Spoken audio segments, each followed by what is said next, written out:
Alright, we're good to go now. Getting into the game here, this is the UGC Dota 2 League. We are looking at the North American Iron Division, which is the second highest of the divisions here. We've got Steel, Iron, and the... Wait. Oh, okay, sorry. Sorry, my bad. Okay, so we got South American Steel, and then we got North American Iron and Steel. So this is the lower division of the North American brackets. I was looking at this wrong. So, anyways, we're looking at the two teams today are going to be Dirty Marty and the boys versus Ophion Gaming. Two really obscure names to pronounce in the heat of battle, but I'll try to get it going. Anyways, this game is these games are going to be a best of two series, as the round robin in this tournament are, and that means that the only two outcomes that can possibly arise from this are a best of two, or a 2-0, or a 1-1. So take your pick on which you would like, but I think this is gonna be a good match. It's gonna be a good match. I wish I could see. Well, maybe I can. Maybe I can.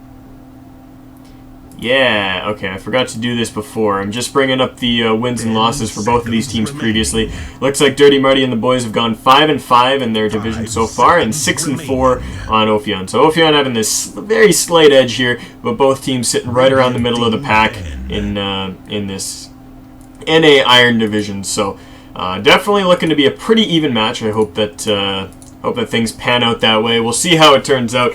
But anyways, getting into the game here, we got the first set of bans coming out, and I love to see this, the Faceless Void ban. He has been so incredibly obnoxious lately, getting picked up in almost every single pub game I've played in, and just because of how frickin' easy the hero is to play, he's sitting at like a 55% win rate or something like that on Dota buff.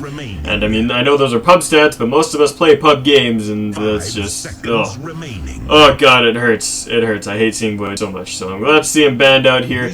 Taken out of the pool. The Magnus, a little bit obscure. I haven't seen a lot of Magnus play recently, but he is going to be banned out by Ophion. Not one to have to deal with that. Bat Rider going to be the ban for Dirty Marty and the boys. That's a pretty popular ban nowadays. And the Shadow Demon, a little bit strange, but you know, he can be very, very strong if put to work.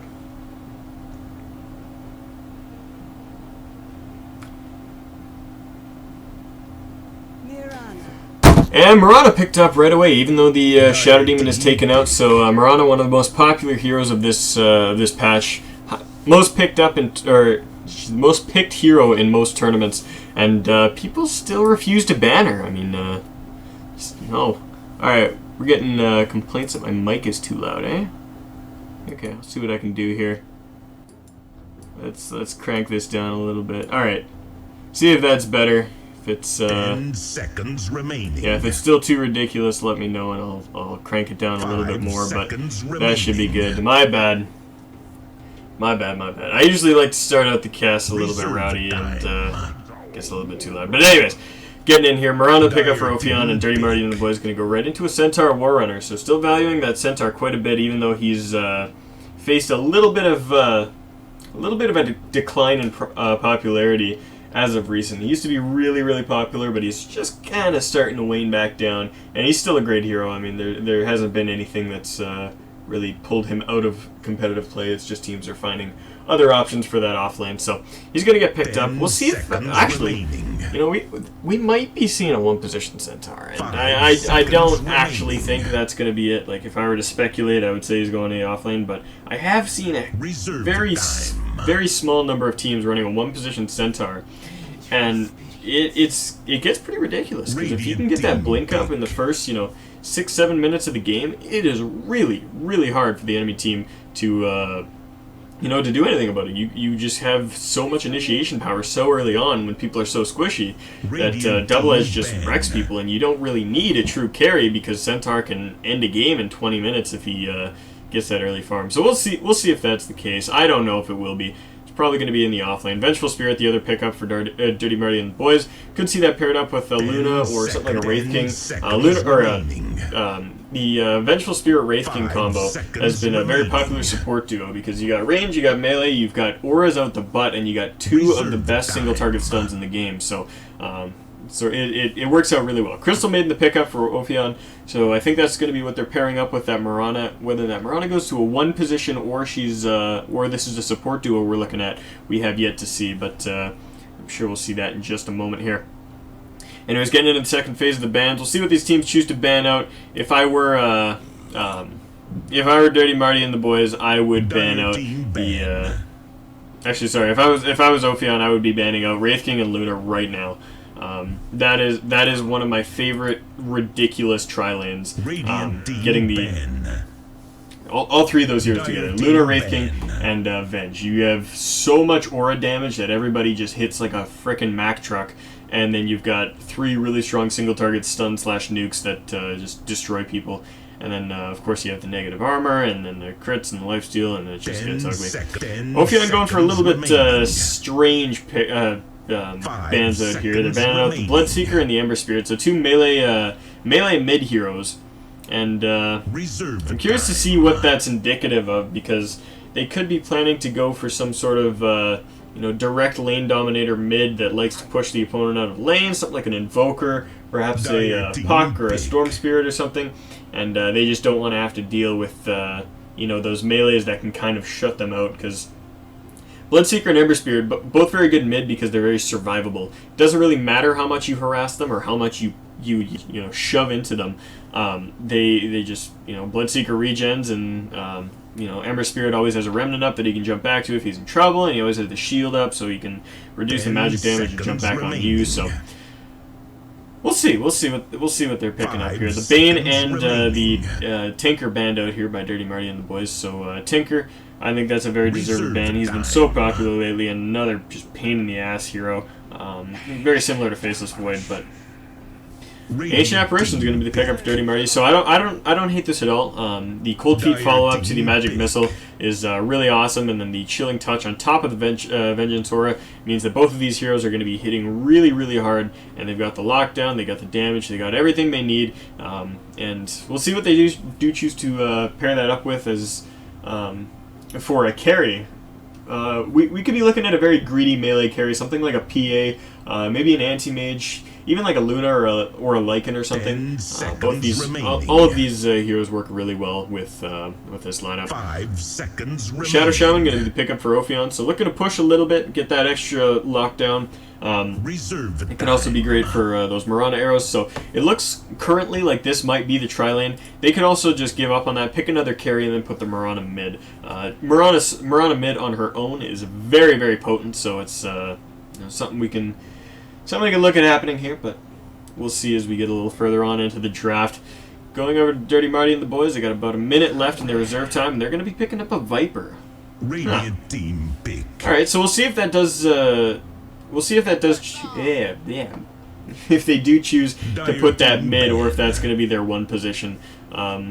Very, very potent lineup right now. The Centaur and the Viper are both very beefy on the front line. They can get up there and just hold people off. And Venge and Ancient Apparition, very squishy, but it doesn't really matter when you got a great front line like this. And we'll see what their carry choice is. That's going to determine a lot. Or their mid. I mean, the Viper could be the 1 position, but we'll see.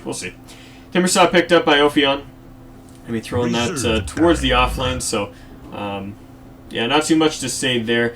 I don't think we're going to be seeing an aggro lane out of either of these teams. Maybe Dirty Marty and the boys will do it if they do choose to put the Viper on the 1 position. They could do a solo safe hero like a Medusa or something like that could just really take advantage of the solo lane.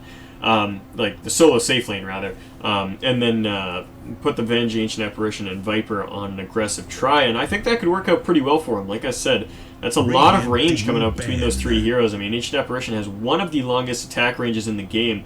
I think he's just behind Crystal Maiden and Lena. I think the sisters have slightly higher than him, but yeah, he's one of the highest attack ranges in the game. Venge has a decent one herself, and so does Viper, so I think all 3 of them together poking out at the enemy team could work out very well for him. Now, the Silencer is going to be banned out by Dirty Marty and the boys, not wanting to have to deal with that. I don't know if that was entirely deserved, as pretty much all of their heroes are unaffected. Well, most of their heroes are less affected by silence than most other pickups. I mean, Centaur, he usually pops all of his spells at the beginning of the fight initiating, so the silence doesn't affect him too much. Viper, obviously, he only really has one spell to cast. He won't be able to cast his orb, but you know, he still does tons of damage on top of that. AA, he kind of gets caught out by that, but anyways, I pick up the Death Prophet, so the Death Prophet will be mid and the Viper will be the one position. So this is a very beefy front line that does a lot of damage. I mean, you get the Death Prophet right up front, popping off that Exorcism, can hold people at bay quite a bit. The Viper, obviously, continually dishing out damage with that Viper Strike. And you got Centaur doing the double edge, doing his thing. So a lot of damage, but no true one position. I mean, Viper can farm, he can get items up, but unless he decides to go for something ridiculous like Manta into crits or something like that, he's not going to be hitting as hard as most usual one positions. Instead, he'll probably be going for that Mechanism Aghanims build that gets him a lot of survivability, a lot of damage. It's kind of been the norm as we've gone through the recent couple patches and changes. Anyways, getting into the game, the Wraith King was going to be the last pickup for Ophion Gaming, so curious to see what they're going to be doing. I think it's going to be a Marana mid, and then these three will be a tri-lane, and that is a really potent tri-lane, so we'll have to see. But yeah. Anyways, getting into the game, let's introduce both the teams here. Over on the side of Ophion Gaming, we've got PFBSD. That is a terrible name, my friend. He's going to be playing on the Wraith King. Wickaroo going to be taking the Marana over towards mid. Reku is going to be taking the Crystal Maiden up towards an aggressive tri-lane, and he'll be followed up by the Shadow Shaman, who's being played by Eddie Bagig. Oh, jeez. I hate these names, man. Down on the solo safe lane, we got the Custodian playing the Timbersaw. Now, Dirty Marty and the boys are going to be going up towards their safe lane jungle to try to thwart off any pressure. Dakadu going to be taking the Centaur Warrunner. He'll head down towards the solos, or down towards the offlane in a second. Lomo Stretchmark Shark, who also goes by the name Marty, is going to be playing Viper. I'll probably refer to him as Marty if I do talk about him this game. The Extinction is going to be playing on the Death Prophet, heading towards mid. Sun on the Vengeful Spirit.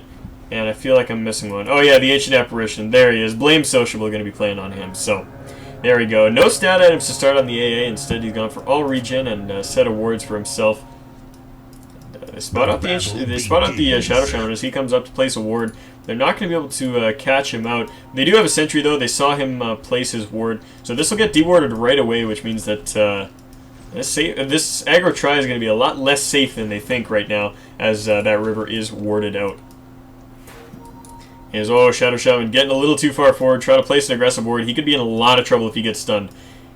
Oh, and I think they're scared. I think they think the entire team is behind him, but he is completely alone. Oh, that could have been really, really bad for Shadow Shaman. Whew. Alright. Oh, yeah. Let's get the HUD skin turned off here. Actually, let's go over to the Genuine Triumph. I like that one. Works a little better with the overlays. Anyways, down on the bottom, we are going to have a Timbersaw versus Centaur lineup here, and this works out pretty well for the Timber. He shreds the Centaur really easily with that Whirling Death. Up in the mid lane, it's going to be Death Prophet versus Marana. It's really a matter of who plays this better as to who wins this lane. Death Prophet can land all over Crypt Swarms and just gets up in the Marana's face and gets a couple runes. Then the Death Prophet should take that. However, if the Marana's really smart, stays to the side, maybe lands a good arrow or two, gets a Starfall off, steals some runes with the leap, she can be in a fairly good position. So that lane will be back and forth. We'll have to check up on that as we go through the game. Up in the top lane, this is going to be a try versus try scenario with the Shadow Shaman, the Crystal Maiden, and the Wraith King. I do like this combo together. Having the Crystal Maiden and the Wraith King on the same team is really great for mid-game roaming, because it means that your Wraith King isn't going to be running out of mana as much as he normally would. Now this tri-lane, I don't think it's like definitively won by anybody. Like I said, there's a lot of range on this side, and the Wraith King's going to be facing a lot of harass because of it. He didn't start with a Stout Shield, nor did he start with any strength items to keep his health pool up. So he's going to be running into a little bit of a harder time as he tries to get forward and harass a bit. It's going to be up to his supports to kind of create room for him. But that said, like I said, I mean, there's so much attack range that if he gets close, they are going to be facing a lot of harass. So it'll be a really ugly lane for Wraith King for now, but I think if a fight actually breaks out and it gets into a big engagement, it could turn the other way around. Now, the Shadow Shaman actually wasting a lot of mana here, just throwing out the chickens. I mean, he's got good regen with the Crystal Maiden, but, you know, it's not going to mean a lot for a long time. And the CM keeps trying to pull these Ursa Bears over here, but it's not going to work. I mean, you got to do that before the catch wind of these things. And, yeah, look at this. Shadow Shaman run himself completely out of mana, just sheeping the Ancient Apparition. And this is going to be a big problem for him. I mean, if a fight breaks out now, Shadow Shaman is completely irrelevant. He's going to pop off a Clarity, and he might have one spell, but if something were to happen right at this moment, they could be in trouble. Anyways, Death Prophet popping up that haste, going to come up top and try to finish off, or try to make a fight out of this, and she knows that the enemy team doesn't have wards, and so this is gonna be ugly. They're starting it out. Shackle goes out on the Vengeful Spirit, but the stun follows up on the Shadow Shaman. A little bit of miscoordination there as the Cold Feet goes out on the target that was not shackled up, but now they do get first blood on the Shadow Shaman, and the Wraith King will follow very shortly after, and oh man, the Crypt Swarm will follow up and catches the Crystal Maiden. 3 kills on the board for Dirty Marty and the boys, and the Death Prophet starting off good. 2 kills in the pocket, 1,000 gold in her purse, and heading back towards mid lane, and that is not a good way to start, especially when you're going aggro like this. Sanctuary were just barely spotting out that observer, so they're going to clear out that camp, and we'll have their pull available to them in the next minute or so.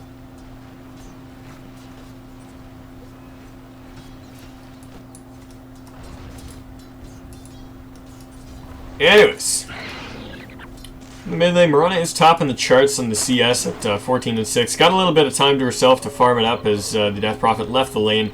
However, you know, you can tell that didn't end up going so well for Ophion. Anyways, the Centaur Warrunner following that up, 14 and 3, 12 and 5 on the Timbersaw, 11 and 4 on the Viper, and 11 and 5 on the Wraith King. 11 and 3 on the Death Prophet, and the rest are supports. Not too consequential. So these early game CS, not too indicative. We'll check back on those in about 10 minutes, and that'll really start to show where the divide is. That said, we got okay.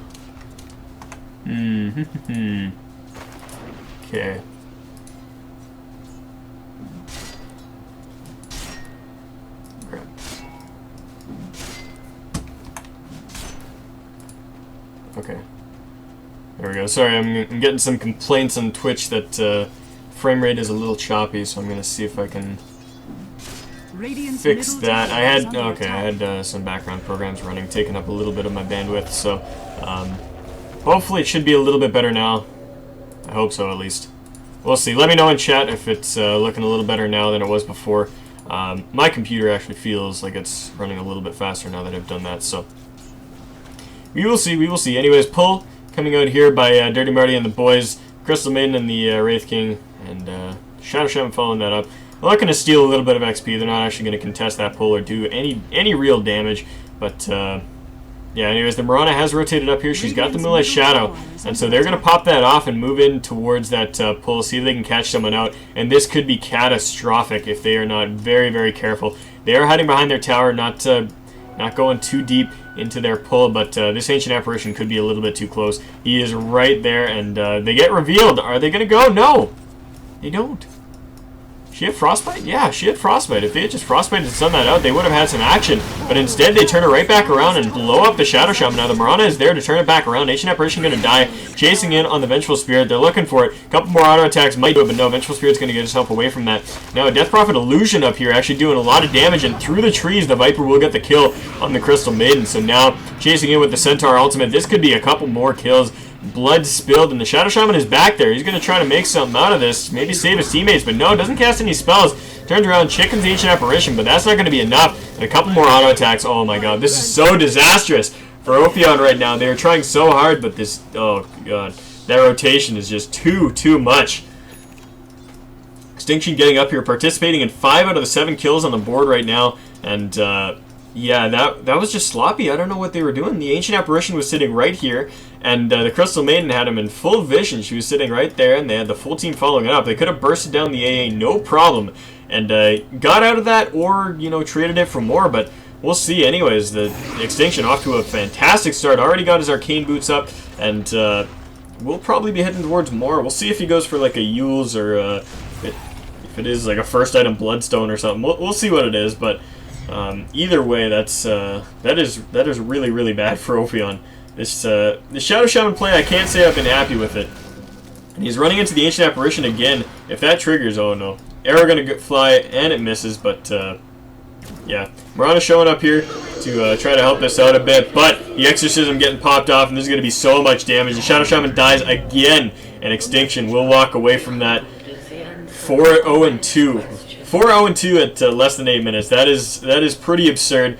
Ophion really trying to scramble to deal with this Death Prophet. I mean, they rotated heroes to mid, but it just didn't work out. The Shadow Shaman ended up in a lot of trouble, got his face beaten, and now the Exorcism is flying. They're not going to push on this, try to get some tower damage out of it. Instead, they're just going to run up, grab that rune, and secure themselves continual dominance in that mid lane. Centaur left alone down bottom, sitting at the highest CS on the board, 30-6. So he's doing all right for himself. While Marty, Lomo stretch mark, Shark, gonna be up here farming up top. Got 26-5 to his name, but Radiant's bottom tower is under attack. I don't even know what to say. This is a pretty brutal start for Ophion. They're gonna need to really, really make something happen to bring this back. I mean, a Death Prophet, when she snowballs out of control, can get really ugly, and it does look like she is going for that first item, Bloodstone. We'll see her pick up a Vitality booster soon, and then she'll probably disassemble those Arcane Boots and turn those into the Soul Booster.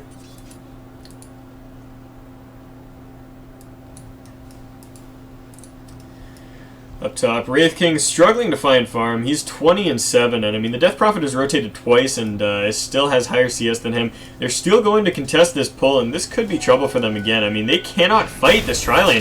Stun goes out onto the Wraith King. He's not even 6 yet. He can't revive, and now the Moonlight Shadow going to try to save him, but a couple of stray auto attacks fly out, and they catch him out. Slows up on the Shadow Shaman. Are they going to catch him?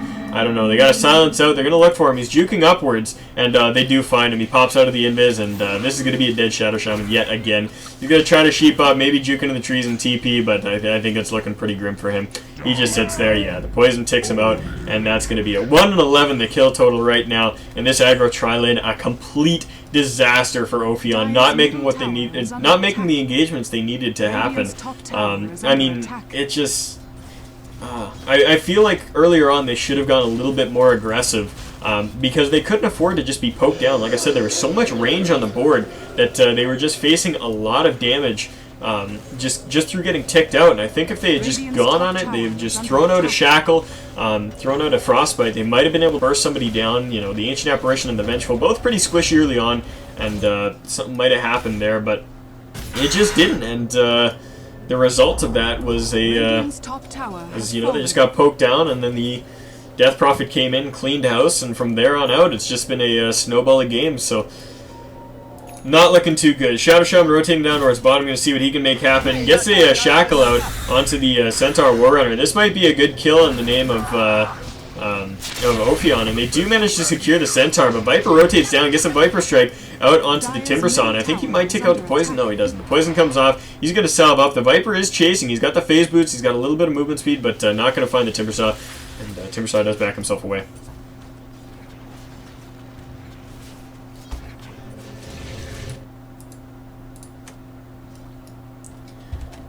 Oh, okay. Let's try this. Cool. Yeah, so definite first item, Bloodstone. She's got that Void Stone up now. Actually, might go for the Perseverance first. It is always good to get that point booster up quickly. It just does so much for your overall vitality and your mana sustain that it's just a great item to have, even if you're not going for the Soul Booster first. That said, I do like the Soul Booster. Oh man, Wraith King, you can't afford to be going into these fights, man. You don't have Reincarnation. He's just going to get popped here. Cold Feet's going to latch. Centaur pops in. There goes the Wraith King again. The Crystal Maiden going to follow very shortly after. There she goes. She drops. 2 down for the Vengeful, and now the Cold Feet going out, but Ancient Apparition is actually going to die. There's no support there quite yet, but the Death Prophet, Extinction, coming in. Is he going to pop off the ultimate? Yeah, there goes the Exorcism, going to chase down that Marana. She's already used Leap and is silenced up. Oh man, actually the Shadow Shaman gets away from that, but the Marana running away, pops off the Moonlight Shadow. Will he be able to guess? Oh my god, no! The Ancient Apparition catches him! What that did not look like it was going to hit. It looked like it was right there, and she was right there, but... Oh, man. So close, so close. 4-15 your kill score. 12 minutes, 25 seconds into this game. And Dirty Marty and the boys taking a very commanding lead with this insane death profit. 404 on her right now. And, I mean, everybody else has been making plays as well. I mean, the Vengeful Spirit has 8 assists to her name. The Viper is 4-2 and 7. Or, sorry, that's the Ancient Apparition that's 4-2 and 7. Wow. Where's the Viper? I can't click on him. There we go. 504 on him. So, just everybody raking in the kills. And this is going to mean a lot of early support items, which... you know, can make the difference in a game like this. I mean, we got a full phase boots up on the Vengeful Spirit. She's also able to buy all the support items she needs. She's got the smoke, and I think Ancient Apparition's been buying the wards up. Yeah, he's got those over there. He's got a couple more in his inventory, and this is why you can snowball so hard in a game of Dota. I mean, you just get the gold that you need to maintain map control and keep pushing around there, and, you know, it absolutely boggles my mind when I watch teams like LGD China who can just sustain a losing game for so long. I mean, back in their prime, if you watch some LGD replays, they were able to just take a game that was like almost assuredly lost, and they could stall it out and farm and just play so incredibly well that eventually they bring it back. And now Timbersaw getting caught out here, but a little bit too slow to escape with that Timber Chain, and does get caught out. I think the Death Prophet did get the final hit on that with that double damage rune, so lots of gold in her pocket, lots of gold. 500 gold away from her Bloodstone, and man, this is looking pretty brutal. Oh, I love this courier, man. Jin and Yin Fox Spirits. It's beautiful. Alright, I should not be looking at that. Oh, crap. Crap. Keep forgetting that you can't hit I to get out of that. Alright, looking over towards the net worth now. That's going to be a lot more indicative as we clear out some of the towers and these kills start to total up on the kill board. And oh my god, the Centaur jumping in, and Shadow Shaman gets popped again. Wraith King now level 6. He will have the reincarnate this time around, but I don't know if it's going to matter. Timbersaw actually causing some havoc here. Finishes off the Viper and the Centaur Warrunner, and now doing a lot of damage. Extinction trying to sustain a life here, but it's not going to happen. Gets picked off, and this might be the best engagement Ophion has taken all game. And Timbersaw does die on the back end, but they turn it back around, get the Ancient Apparition, and now Marana going to clean it up. 5-man wipe for Ophion, so they are still back in this game. I'm sorry I doubted. The level 6 on the Wraith King. Just doing work there. He was level 6 when we started this fight, by the way, and has since gone back, or has jumped back up to level 8 as they clear out that fight, and that was exactly what these guys needed. They needed a good fight to go their way, and I'm not even sure what happened. I think they just clumped up a little bit too much, and the Timbersaw just did his magic, and from there everybody was just a little bit too low, and you know, the nukes from Marana and the stun from Wraith King was just enough to lock him down. They're not going to be able to secure any objectives off this. No towers, no Roshan, no enemy jungle ward placements, no nothing for now, but yeah. Marana going to find herself an Invis rune. See if she puts that to use right away, or if she holds on to it for a rainy day. There was a actually no, this yeah, the Dire Ward would have spotted her out with the rune, but it doesn't spot the rune itself out.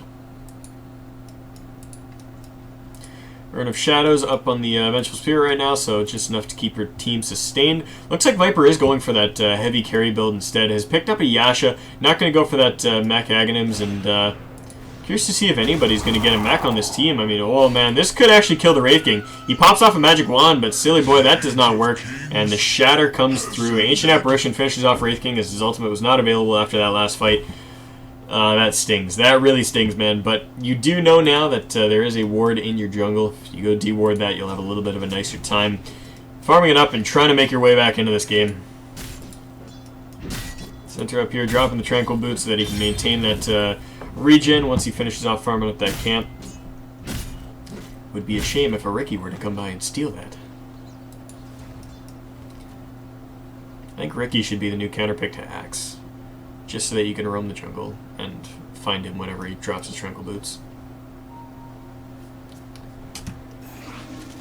Yeah, so the Viper, not choosing itemize with the mechanism, and like I said, the Death Prophet has gone straight for a Bloodstone. Actually, she picks up an extra energy booster, so she's going to go the Bloodstone stacked on top of the Arcane Boots. I'm not sure I like that too much, because once you get that Bloodstone, you regen about as much mana as the Arcane Boots give you in about 10 seconds, so there's no real need for the Bloodstone at that point. But oh my god, The smoke gets popped off by the Invis Marana. That was a play that might have saved a lot of lives there, but the sentry gets popped off there as they realize that somebody might be Invis. They might have the Moonlight Shadow up, but they're moving down here. They don't know that the Marana's there, but they do know the Wraith King's there. He backs up and hide underneath his tower for now as they push in. There is an Exorcism ready, so they can jump in and start to shove down this tower, dish out a lot of damage, and there it goes. Exorcism gets popped off, and they're going to move up towards the tower. The entirety of Ophion is here and ready to defend, but yeah, the offlaner's getting a little bit of a scrim off in the side, and Centaur blinks away as he realizes that might be a losing battle with the entire Ophion gaming squad coming for him. The Exorcism now pegging away on the tower, and it is taking a lot of damage. Fortify is going to get popped off. Moonlight Shadow goes, and they do want to chase into this. They're looking for action.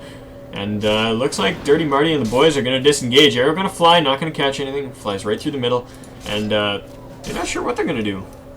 Alright, the Exorcism wears off, so they're not going to have that available for the fight. And now they're going to initiate. There we go. Stun out onto the Death Prophet, but now Centaur Ultimate popped off. Wraith King going to be the first pop. And there we go. Oh my god, so much damage. 3 people popping right off the bat. And yeah, I think the Shadow Shaman is going to follow up. If they have a blink, they can chase down onto this Marana. It doesn't look like that's the case. And 4 down in a matter of seconds. That was, I mean, I wish I could have called every play that happened there, but it was just so much at once. The Centaur Stomp dished out a lot of damage. The Double Edge caught at least 2, and then the AA Ultimate was on the rest. And it just everybody popped. That's all I can say there, man. It was just evaporation. And a Blink Dagger on the Ancient Apparition. This is a little odd. Generally not a overly positioning-based hero, as most of his spells have ridiculous range, and his ultimate is obviously global. So, yeah, it's interesting. We'll see. They are looking for a lot of initiation across the board here, though. I mean, we'll see. I mean, when Vengeful Spirit gets a little bit of gold under her belt, we'll see her either pick up a Blink or a Force Staff. And we also got the Blink on the Centaur as well. So just looking to be really mobile and aggressive, and I think it'll work out well for him. Anyway, stun goes out on the Centaur. I don't think anything's going to follow that up. Oh, maybe it will. Timbersaw jumps right in the middle of this, dishes out a lot of damage to the Centaur, and he is going to pop on the back end. But at what price? The Marana and the Timbersaw die, and so does the Wraith King. I mean, he comes back from his ultimate, but he's going to get popped in a matter of seconds thereafter. And the Exorcism just doing work. Marty is cleaning up with the last hits, but the Exorcism is doing all the damage here. And the Shadow Shaman tries to drop the wards as he has just hit level 6. But it's not going to mean all that much, as there is a 5-man wipe on the board. And I think we could be looking at a GG pretty soon. I mean, this is looking pretty brutal. You got a 13 stacked Bloodstone on the enemy Death Prophet, and you know, all of your outer towers are gone. Actually, sorry, all but one of your outer towers are gone. This top one is still, it's going to drop soon, but yeah. I like to be an optimist, and they did take that one fight really convincingly, but I mean, for 20 minutes to have 30 kills on the other side of the board, it's looking ugly. And like I said, Viper going for that hard carry build, he is going to start dishing out way more damage than Marana or a Wraith King can pump out at this point in the game. And I mean, he's got his full Manta style, and he's got 1800 in the bank, and they're going to go for Roche too. So I mean, they're just kind of securing their victory before they head in towards their base. And I really don't know what Ophion can do. I mean, I think their best bet is to just Moonlight Shadow, try to catch 1 or 2, but I mean, even then, I mean, Dirty Marty and the boys have been so good about sticking as a tight 5, and it's been really hard for Ophion to even find those gaps. It's rough. I don't know what to say. We've almost got Mechanism picked up here by the bench. About 400 gold off of being able to complete that, so there is going to be the mech pickup. I wasn't sure if they would bother, since they have the urn on the board, and Death Prophet's got a Bloodstone or whatnot, but they will. They will indeed. Wait. What the hell just happened here? What? I'm so confused.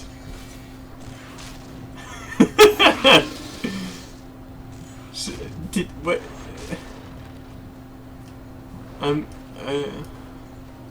So she didn't disassemble her arcane boots for the Bloodstone, but has purchased up a second set of boots of speed. I'm so confused. These literally do nothing for her right now. Like, absolutely nothing. The arcane boots give you more movement speed. I mean, unless she's like trying to buy travels, but you can disassemble arcanes into travels and then just keep the...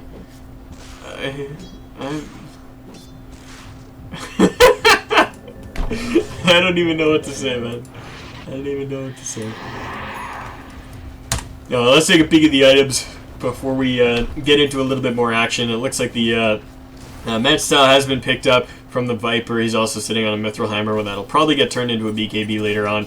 Okay, so it was Boots of Travel. Alright, so she got the Boots of Travel and the Arcane Boots. Feeling like she needs a little bit more mana, so she keeps the Arcane Boots and buys the Boots of Travel. That was the answer to my question. I didn't see I didn't see the recipe on the courier, so I was really confused. But yeah, anyway, she got the Bloodstone bottle, and looks like maybe an Orchid coming up. We'll see. The Centaur Warrunner picks up the Blink Dagger and the Black King Bar, so he's going to be very durable in these fights. Won't pop as easy to the Timber Saw. Got a Blink Dagger and a Ghost Scepter on the Ancient Apparition. Very survivable. He's got a lot of positioning available to him. Serpent Ward is going to take a tier 1 mid, actually. That's pretty important. But the tier 2 top going to pay for it. Art of Shadows and Phase Boots up on the Vengeful Spirit. Bloodstone on the Timber Saw. Got pretty much nothing on Shadow Shaman or Crystal Maiden, and Power Treads on the Wraith King, and a Mithril Hammer and a Ring of Aquila on the Mirana. Anyways, they pop in just in time to try to defend it after their tower has popped. The Timber Saw is in on the back line. The Shadow Shaman has popped already. No big surprises there. But yeah, I mean, I don't know why they're not still fighting. And oh man, the Ancient Apparition takes out the Wraith King. Going to continue forward. The Mullah Shadow is going to... Whoa, no, it's not. The leap is going to wear it off. But yeah, 3 heroes down again. 32 kills on the board. 22 kill difference at 23 minutes in the game. That is absolutely absurd. And the base going to be facing pressure here. No Exorcism push down the tower, but I don't know if they're going to need it. Maelstrom picked up by the Mirana. She can deflect push a little bit easier now with this, but even still, she's got to be really, really careful.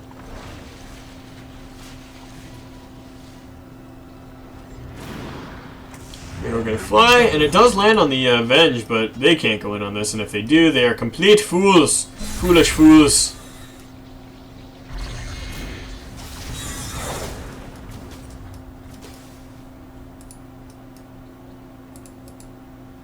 Alright, we have a gem picked up on the Ancient Apparition, so that'll help out with the Mirana ultimate, and we'll secure any map dominance that they already have. It'll get rid of this ward when they spot it out. It'll get rid of this ward if they walk around. So, you know, Dirty Marty and the boys doing exactly what they need to really secure this game. And I mean, the Ancient Apparition, look at how rich he is. He has, you know, he's got almost 900 more net worth than the top farmer on the side of Ophion, which is the Timber Saw. And it's absurd. Crystal Maiden, finding herself a little bit too far forward. TP's out right away. Timber Saw getting caught out though. Gonna Timber Chain back to the base, and that should save his life. Viper Strike doing a lot of damage, but the AA ultimate, no, not gonna catch. Catches the Wraith King, but that won't do enough damage to take him out. Actually, does he have an X? No, he doesn't have an X. Radiant's bottom tower is under attack. I still find this so silly, man. You don't need the Arcane Boots, dude. A little 250 mana. I guess it's kind of a big deal, but I mean, she regens 26 mana per second right now, and I mean, literally 10 seconds will regen the mana that you would lose from the Arcanes anyways. I mean, I guess he doesn't really have anything better to do with the item slots, but... See, like Refresher? This seems like a game where you just be like... Just like, fuck a Refresher, let's do it. I think if he does go for a Refresher, we could see, you could see an Exorcism followed by an Exorcism. God, that would be so absurd. Anyways, pushing in towards the tier 3. They're looking for it. Exorcism's popped off, and the Wraith King going to try to initiate. Pops in there, and he does have the Reincarnation, so this might be able to make a fight go their way, but oh my god, the Crystal Maiden trying to pop off her ultimate. She dies so quickly on, and the Wraith King going to die his second death very quickly there. Yeah. Wait, what the hell healed her? Oh, Bloodstone. Bloodstone death. Timber Saw died and healed up the Shadow Shaman. Kept him alive even though he is still ticking out to poison. Oh, his wards are attacking... He almost killed himself by having his wards attacking the Viper. That was really close. Anyways, Ancient Apparition just jumping right in on the Mirana. Not going to be able to finish her off, but I think the blink on AA is a little bit goofy. Anyways, Age is going to be reclaimed in just a second here. And who had it? The Viper? Yeah, he's going to regen all of his health from that. So he'll get the regen rune buff. There we go. back to full health. Aegis is gone, but I don't think he needs it. It has been so impossible for him to die. The Wraith King TP's back in, and stun goes out on the Mirana. Is this going to be her death? No, she's going to be able to leap away. A couple more auto attacks flying up. Vengeful actually dropping pretty low. Drops off a smoke to destroy one attack and then gets away. She's going to be okay. Wraithfire Blast up onto the Viper, but oh my god, Shadow Shaman just popped. He is so squishy now. And Viper actually gets finished off. The Timbersaw jumps in. Kamikaze finishes off a couple kills, but I mean, I don't know if that's going to be enough. Rack's still facing pressure, and it looks like Dirty Marty and the boys are going to back away for now. Yeah, alright, they're out of there. I was, that was a bit of an absurd fight. I think if Dirty Marty and the boys were playing a little bit more seriously, they might have been able to take both those racks, but kind of looked like they were just goofing. It's a refresher! Oh god. Refresher, Death Prophet, new meta. Refresher 2 boots, Death Prophet, new meta. If I don't see Navi do this at TI, I'm going to be very upset. Oh man, you can't get enough. Anyways, let's consult the graphs right now. I haven't really done it all game because you know, we can kind of tell where we're at, but 20,000 gold difference and 20,000 XP difference, both in the favor of Dirty Marty and the boys, obviously, and yeah, really rough for them. Really rough for Ophion right now, actually. And I mean, I just don't know what they can do. I mean, 0 and 8 on this Wraith King. I mean, the Timbersaw, he's been the only one getting kills, but he's just been, like, suiciding into the fight to try to make something out of it. And, I mean, he's only got 3 charges on his Bloodstone, so he's not getting as much out of that as he could be. Crystal Maiden, 0 and 8, and the Shadow Shaman, 0 and 10. I mean, level 6 on the Shadow Shaman. Let's look over at the hero level here. We've got 16 on the Death Prophet as compared to the 6 of the Shadow Shaman. I mean, that's the most extreme difference, but a 10 level difference is huge. That's like monstrous. That's insane. That's absurd. Let's do some maths here. Let's do some maths. Crypt Swarm, 300 damage, and Shadow Shaman, 720 life. Auto attack on Death Prophet, 128. Shadow Shaman, if he 2 Crypt Swarms and an auto attack kills him. Like, just think about that, ladies and gentlemen. Think about that. Oh boy. Anyway, Centaur farming up top. Looks like he's heading straight into a Heart of Tarask. He's got a Vitality booster, and he's going to head over to the Secret Shop right now. I'll probably drop that Sentry Ward and exchange it for a Reaver. Where's he going? Where's he going? Invisibility. Where you going, buddy? Where you going? Double damage.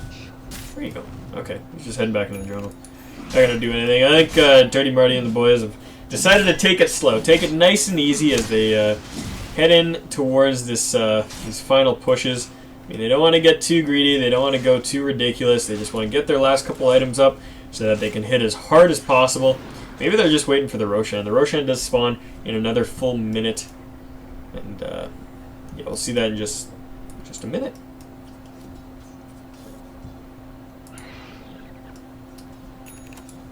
Refresher Orb completed on the Death Prophet. This is so stupid. I love it, but it's so stupid. We're gonna push your buildings twice as much. Alright, Exorcism popped off. There we go, number 1. And Timbersaw, gets stunned in the middle of Timber Chain. This could be his life. There it goes. He drops and doesn't even use the suicide on the Bloodstone. Wraith King facing a lot of damage right now, but Reincarnation not going to get triggered. Crystal Maiden gets in a little bit too close. Actually does manage to survive, maybe? Maybe. No, yeah, she's alive for now, but oh, there we go. The Double Edge finishes her off. The Shadow Shaman, I don't even know where he died. He just dies. He just evaporates, disappears, and there he goes. 3 heroes down on the side of Ophion. And here we go. Exorcism number 2. The Refresher, man. So ridiculous. Oh, was that an AA ultimate? It didn't spawn? It was too. Mirana gets dropped. And I think this is going to be a GG coming in. Yep, there we go. Wickaroo calls the GG. Shadow Shaman disappears, evaporates into thin air as the heat of the game gets a little bit too hot. Wraith King going to try to fight this up, but not quick enough. The surrender came out too quickly. That's going to be a GG for game number 1. Dirty Marty and the boys take it. We're going to be heading into a game number 2 here in just a mere moment. Stay tuned, ladies and gentlemen. We'll have a short break, a couple minutes here. So go grab yourselves a drink. Go, let your dog outside. Do whatever you need to do, and we will be back in just a few moments. Cheers. I've been Captain Canuck.